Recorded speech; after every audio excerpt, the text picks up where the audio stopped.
Welcome to Choice Classic Radio. Like us on Facebook, subscribe to us on YouTube, and help keep this show alive by donating at choiceclassicradio.com.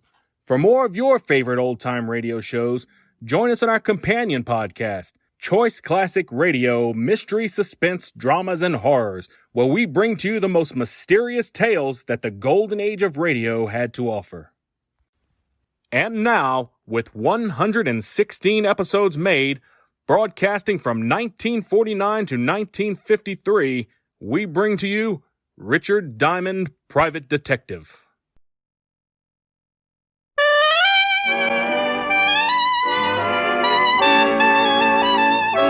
The makers of Camel cigarettes present Dick Powell as Richard Diamond, Private Detective.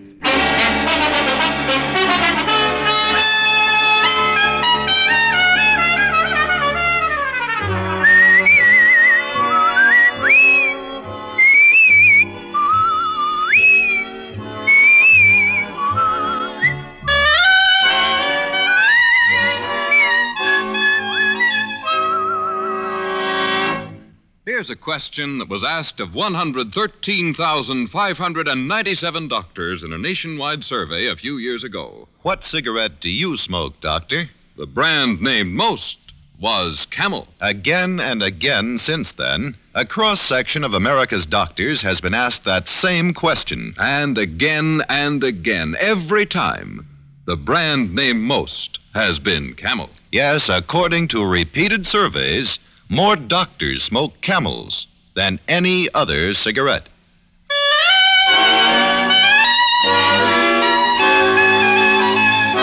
Now we bring you another transcribed adventure with Richard Diamond, Private Detective, starring Dick Powell.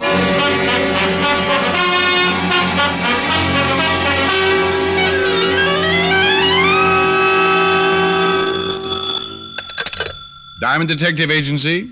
Our fee deductible on next year's income tax. Richard Diamond, Private Deduction speaking. I beg your pardon? Sorry, it's much too wordy to go over again. Yes. Mr. Diamond, this is Fred Lane speaking. You once did a job for a friend of mine. Well, if your friend wants his money back, tell him I've already spent it. Oh, no, nothing like that. He recommended you. Well, wonders never cease. I'd like to hire you, Mr. Diamond. May I inquire as to your fee? You may. $100 a day in expenses. Oh, well, that is rather steep. But I think I can manage. Spoken like a true millionaire, Mr. Lane. I live at 1482 Riverside. Please get here as soon as possible. Well, I'm pretty busy, but I'll try to. Please do, Mr. Diamond. I'll have a check waiting for you. Mr. Lane, go to your front door. I'm there.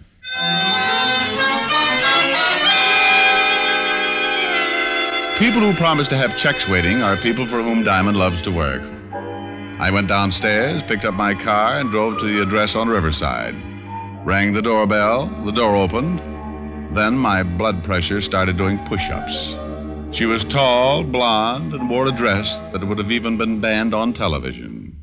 You must be Mr. Diamond. Well, how can you tell? Don't other men drool? Come in, please. Fred's expecting you. Fred? Mr. Lane, my husband. Oh. This way, please. Fred's in the den. I do hope you'll be able to help us, Mr. Diamond. Well, so do I. Mrs. Lane, what seems to be the trouble? I'll let Fred explain to you. This whole business has got me rather upset. It's in here. Fred, Yes? Mr. Diamond's here. Oh, good. Come in, Diamond. Come in. I'll be upstairs, Fred. Of course, dear. Sit down, Mr. Diamond. Thank you. Well, you got here in a hurry. You're certainly true to your word, sir. Well, I owe it all to my Boy Scout training. Well, here, as I promised, check. Good. Now that we're both men of our word, let's make with some more words. Why do you want to hire me, Mr. Lane? It's about my wife, Mary. She's being blackmailed, Mr. Diamond. Oh, I see. It's been going on for a month now. Finally, last night she broke down and told me all about it. All about what, Mr. Lane? Why is she being blackmailed? She made a few mistakes before I met her. No reason to go into that now, but the blackmailer knows all about those mistakes. You speak as if you knew who the blackmailer was, Mr. Lane. I do. Perhaps I should clarify that a bit, however. I don't know the man personally, but Mary tells me he was a classmate of hers during her college years. Mm-hmm. She told me his name was Louis Dixon and that he was staying at the Brewster Hotel on 35th. I went there this morning to have it out with him. And? He checked out last night. Huh. Mr. Lane, I still don't see why you hired me. Now that your wife's told you about the blackmail, you could just report it to the police. Next time this Dixon guy calls, they'd nab him. I'm not interested in turning him over to the police, Mr. Diamond. I don't quite follow you. I'm only interested in seeing that he doesn't bother Mary anymore. When you locate Dixon, let me know. I intend to give him a thrashing he'll never forget. That's letting a blackmailer off pretty easy, Lane. Perhaps, but if we prosecute, well, publicity and all, I think Mary's gone through enough. Like I say, all I'm interested in is seeing that he doesn't bother her anymore. Call me about 5 and let me know what progress you made. Good day, Mr. Diamond, and good luck. And that was that. Go find a blackmailer, Diamond, so your client can beat him up. Screwy? You bet. But the $100 check in my pocket made up for my own feelings on the case, and I set out to find one Louis Dixon blackmailer. Lane seemed to think Dixon would have a record, and if he was right, Lieutenant Walt Levinson could give me a lead. It was almost noon when I parked in front of the 5th Precinct and walked into Walt's office. Well, hello, Ricky boy. Pull up a chair. Just in time to watch me finish my lunch. Oh, you are so generous, Walter. No thanks. No thanks what? No thanks. I won't have a piece of your pie. What's wrong with this pie? My wife made it. That's what's wrong. You insinuating my wife's a bad cook? Of course not. She just bakes fattening pies. They're too doughy for How do me. you know it's too doughy before you taste You it? can tell by looking at it. That's ridiculous. Here, now let me cut this piece in two. There. Now try it. Oh, Walt. Go on, try it. Well. Yeah. Is it doughy? Not in the least. I guess that proves she... Wait a minute. Something wrong, Fatty? You've eaten my wife's pies at the house before. You never thought they were dough. Pour me some coffee, please, Lieutenant. You know, I should book you for swindling. What do you want down here, anyway? Oh, just a little peek at your files. Who is it you're looking for this time? Guy by the name of Louis Dixon. Ever hear of him? Dixon. Well, Ralph Dixon, a pickpocket. Herbie Dixon, a con man. Well, I can't place a Louis Dixon offhand. What's his racket? Blackmail lately. Oh, charming. Why haven't we been called in on the case? My client doesn't want publicity. Besides, he just wants to poke the guy in the snoot a few times and tell him he's been a bad boy. What? Yeah, that's right.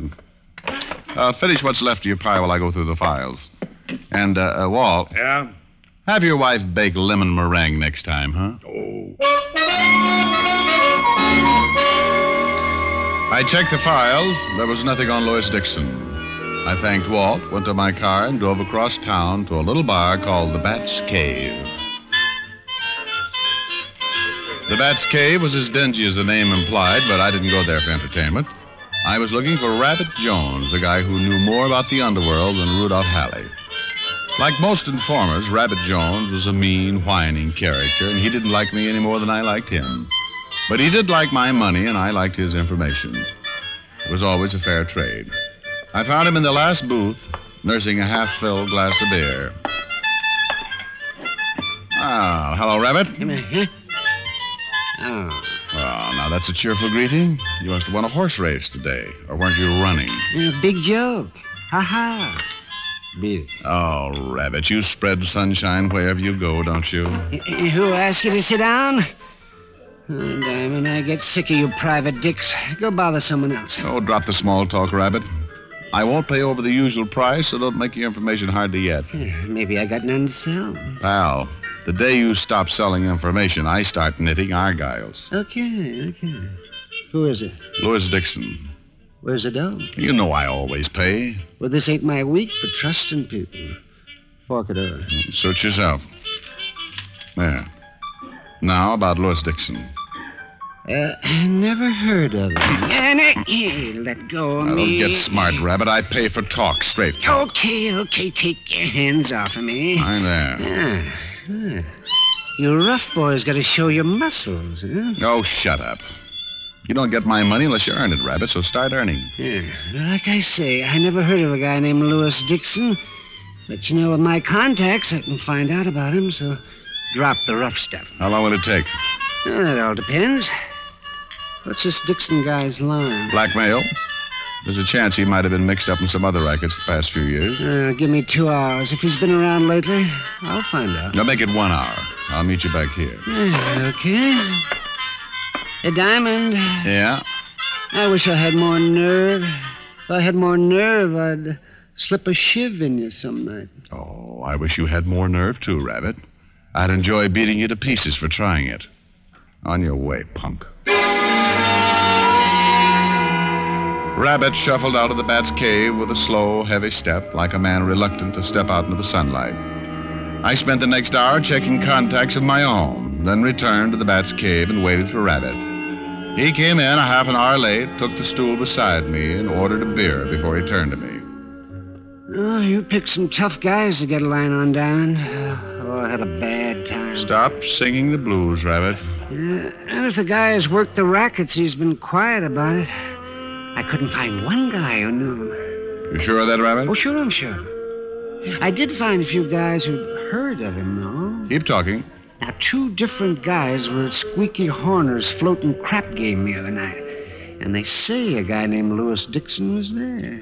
How did they know it was Dixon? Well, he was flashing dough around, telling everyone what a big shot he was. But they don't know where he is now. Well, if they did, I'd tell you. Maybe Squeaky Horner knows. He ran the game. Well, where's Squeaky now? When the game folds for a few days, Squeaky hangs out around a penny arcade at 3rd and Chestnut. I know the place. Well, then go and talk to him. And let me drink my beer in peace. I passed a few more insults with Rabbit as I paid a check, then drove to the penny arcade, 3rd and Chestnut. Squeaky Horner was hunched over a pinball machine, and when he saw me, his eyes lit up like the tilt sign. Ricky Diamond, hey. How you been, Rick? No, not bad, Squeaky. You? Great. Hey, look at that score. Got a nickel? Oh, sure, yeah. Thanks. What brings you down here, Ricky? I understand a guy named Louis Dixon was at your game a few nights ago. Hey, Rick, there's a lot of boys drop in from time to time. It's hard. You say Dixon? That's right. Yeah, I remember him, a blowhard. Every time he rolled a dice, he said, Louis Dixon's the best crap shooter in town. Prove it, Dice. That's what he said. You ever seen him before, Squeaky? Let me see. No, he was a stranger. I got a good memory for faces. This boy I never seen before. Oh, great. Was he with anyone you might know? I'm afraid not, Rick. He come alone and he left alone. Wish I could help you, though. Thanks, anyway. Thank you for the nickel. Man, hey, look at that score go up. Squeaky's score was running very high, but mine was still 0. So far, not one definite lead as to the whereabouts of Louis Dixon. I spent another half hour combing the known informers, but to no avail. A little after 5, I went to a phone booth and called my client, Fred Lane.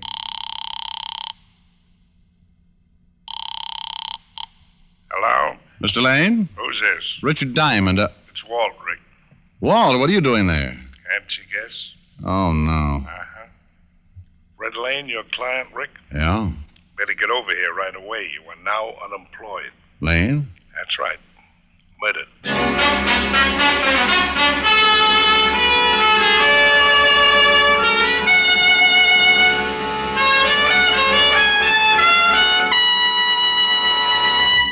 Before we continue with Richard Diamond, here is an important question. How mild can a cigarette be? How mild can a cigarette be? Here's a good way to find out. Make the 30-day Camel Mildness Test a sensible test based on steady smoking. Smoke only Camels for the next 30 days and compare them in your T-zone. T for throat, T for taste. See how much you enjoy Camel's rich, full flavor, pack after pack, as your steady smoke. See how well Camels agree with your throat week after week as your steady smoke. You'll soon see why. Camel is America's most popular cigarette by billions of cigarettes per year. Yes, and you'll soon be a steady Camel smoker. How mild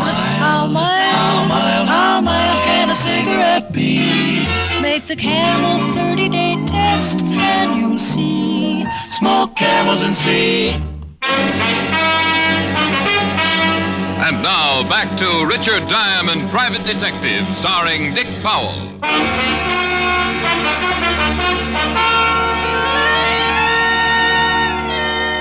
Fred Lane's body lay on the floor of his den. There was a letter opener lying beside the body, and it fit the hole in his back. Tomorrow morning's paper would carry Fred Lane's obituary. It would tell where he was born, what he did with his life, and when he died. But it wouldn't tell who killed him. And that's what I wanted to find out. Looks like you really put up a fight, Rick? Yeah, the room's torn up a lot. Who did it, Walt? Louis Dixon, the guy you've been out looking for. Do you have him? Mrs. Lane gave us the information. Seems Dixon came here to the house about 2 hours ago. He wanted more dough for Mrs. Lane. Pretty nervy to come right here. Yeah. Guess she figured Lane might be out. Anyway, Mrs. Lane called her husband. Fred came in, invited Dixon into the den for a talk, and sent Mrs. Lane upstairs. Oh, well, that fits. Lane starts beating up Dixon. Dixon grabs the letter opener and kills Lane. That's the way it figures. Mrs. Lane said she heard a struggle, but her husband had told her to stay in her room, and then she heard Dixon run out, so she came down and found the body and called us. Did you get the prints off the letter opener? No. Miss Lane said Dixon was wearing a pair of gloves when he came in. Chances are he never took them off. Oh, that's great. Well, Fatty, I hope you have more luck picking up Dixon than I had. Nobody around town seems to know him. Well, Miss Lane gave us a good description. I put out an APB. What about you? You still on the case? I was about to give it up when I phoned. But I can keep going as long as my legs hold up. Good. I'd like to nab this Dixon guy as quick as possible. Me too, Walt. I don't like people to go around killing my clients. Just isn't good for business. The boys were taking the body down to the morgue as I left. It looked like a hard day for my shoe leather. The only thing I could do was keep pounding the pavement in search of someone who knew or had known Lois Dixon. Cigarette stands, boogie joints, cheap boarding houses, nothing. Down to the Bowery, missions, small bars, guys on the corners. Louis Dixon? Yeah, never heard of him. And so it went. I headed back for my office in the comfort that comes when you sit in a chair with your feet on the desk.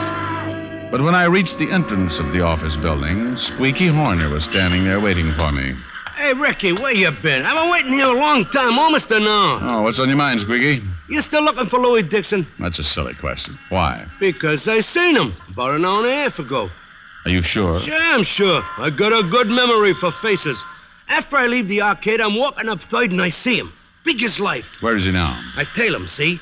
He goes into Henry's flop house. He's staying in one of Henry's rooms. Not in a hall like most of the guys. He's under another name. What name, Squeaky? Jack Layton. You want I should take you to the place, Ricky? Yeah, Squeaky. I want that you should.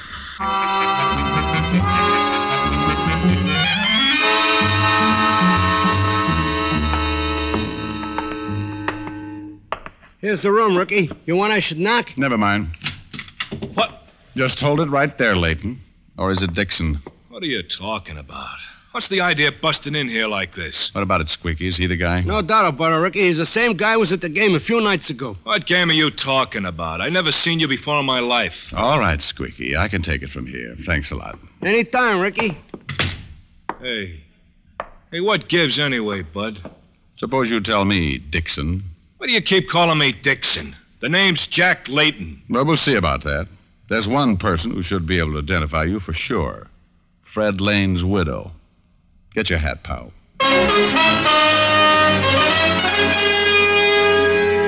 Well, it looked like the end of a hard day.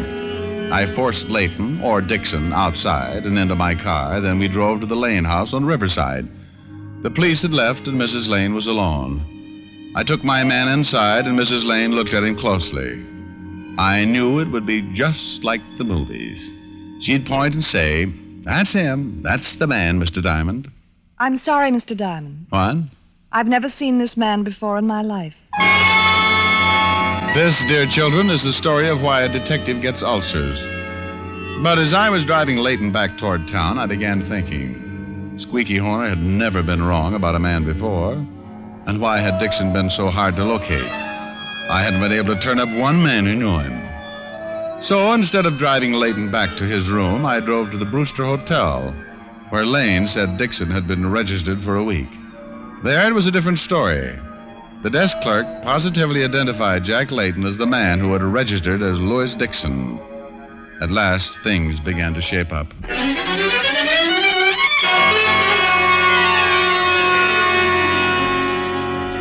Why did you bring me here to your office? I want to get back to my room. You heard what the desk clerk said. You registered as Louis Dixon. Why? Oh, that desk clerk was loony. He made a mistake. You heard what Mrs. Lane said. She never saw me before. So she said. But I think differently, Layton. And up here all alone, we can have a nice little chat.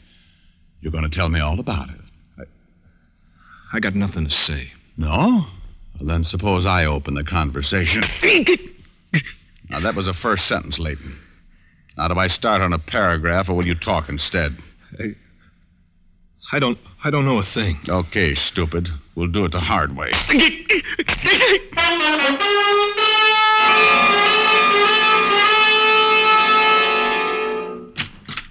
Yes? Oh, Mr. Diamond. Hello, Mrs. Lane. Mind if I come in? Of course not. Please do. Suppose we go into the den. I'd like to have a little talk with you, Mrs. Lane. Well, I'm sorry. I'm not feeling too well, Mr. Diamond. The shock and all. Oh, yes, of course. It must have been trying, my bringing that Layton man here for you to identify. Well, yes, it was. If you could come back tomorrow, perhaps. Oh, I'm afraid not, honey. Now. Very well. I'm sorry you picked up the wrong man, Mr. Diamond. Oh, sure, yes. That's funny. 2 other people swore he was the man known as Louis Dixon. Well, it's hard to identify someone accurately, I imagine. But I was certain he wasn't Dixon. Mm-hmm. Well, you've tidied up the den quite a bit. Just what is it you wanted to talk to me about, Mr. Diamond? Well, there's no hurry. Say, this is a handsome room. Nice house, too. And all yours, along with everything else your husband owned. It's rather a cruel thing to say. Oh, come off it, Mary. It was a wild scheme. What do you mean? I mean that you invented a phony character, a Louis Dixon, and set up a murder with every clue pointing to a man who never existed. You're crazy. No, Mary. You were crazy to think a stunt like this would ever work.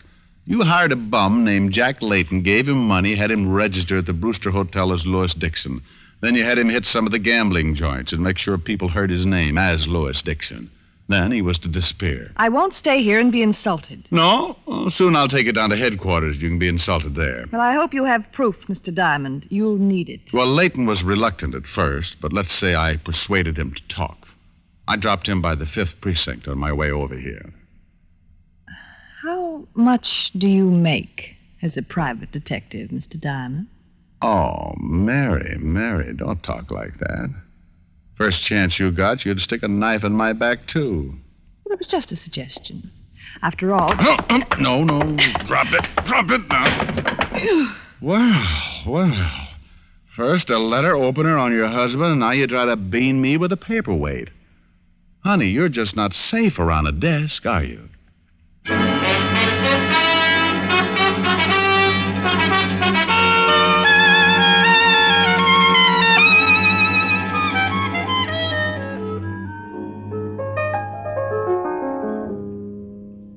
Rick?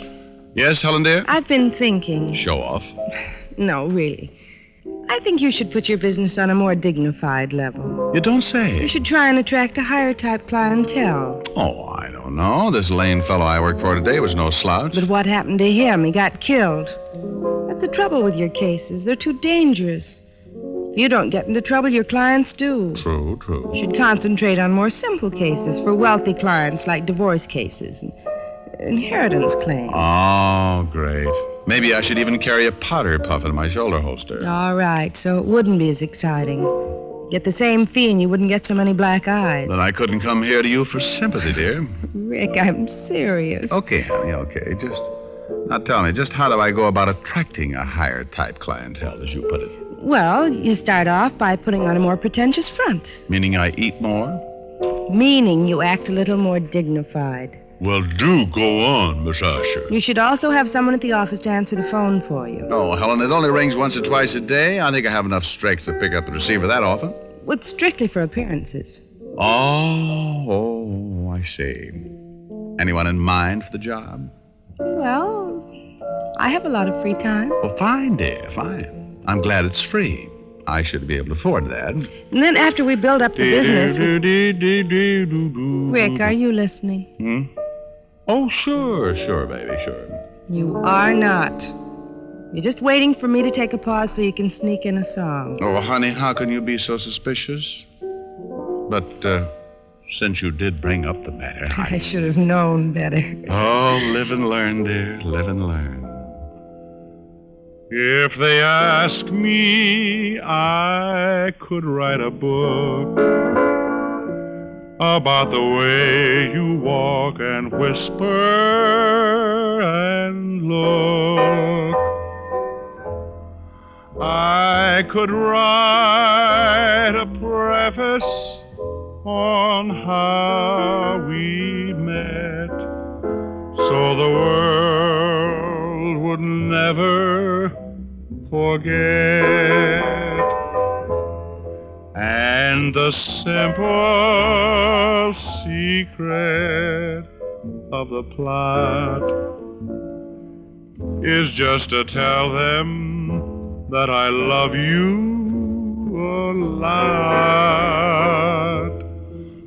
Then the world discovers, as my book ends, how to make two lovers of friends.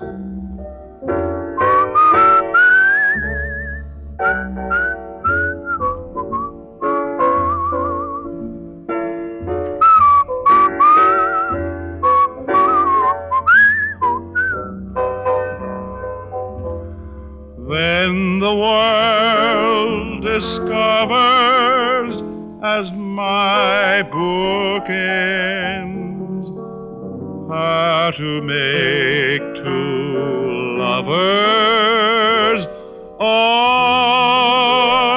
friends.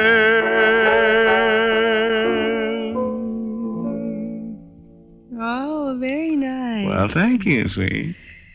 Only now let's get back to your business. Oh, who wants to talk about business? Come here. Now, Rick, stop it. Rick, I wanted to... Oh, Rick. Oh, now then. You were saying I shouldn't get on a more dignified level. I was? Oh, that's what I like. A gal with a one-track mind.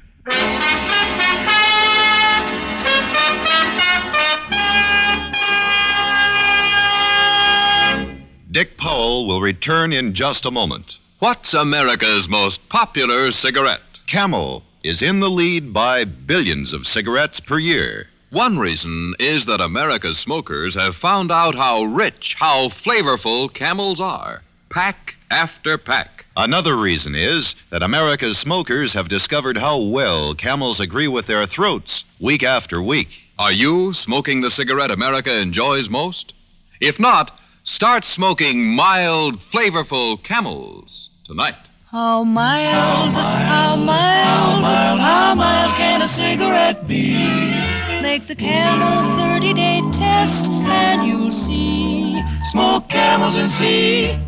Here's Dick Powell with a special message. Thank you. Ladies and gentlemen, as a token of friendship and to help show hospitalized veterans and service personnel that America remembers them, the makers of Camels send thousands of packs of Camels to service and veterans hospitals every week. This week, the gift Camels are going to Veterans Hospitals, Minneapolis, Minnesota, and Bay Pines, Florida, U.S. Naval Hospital, Memphis, Tennessee, to all hospitals operated by the Alaskan Air Command. Now, until next week, enjoy Camels. I always do.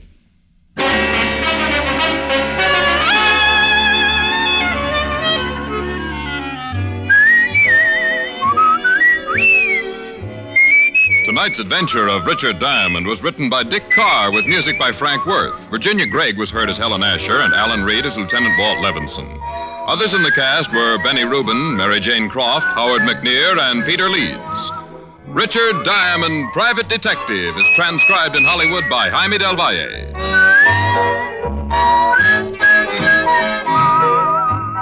Be sure to listen to another great Camel show, Vaughn Monroe and the Camel Caravan, every Saturday night. Listen next week for another exciting adventure of Richard Diamond, starring Dick Powell. Now stay tuned, for This Is Your FBI, followed immediately by Ozzie and Harriet over most of these stations. That concludes today's episode. We'd like to thank you and remind you to donate at choiceclassicradio.com. Remember, your donations make episodes like this possible.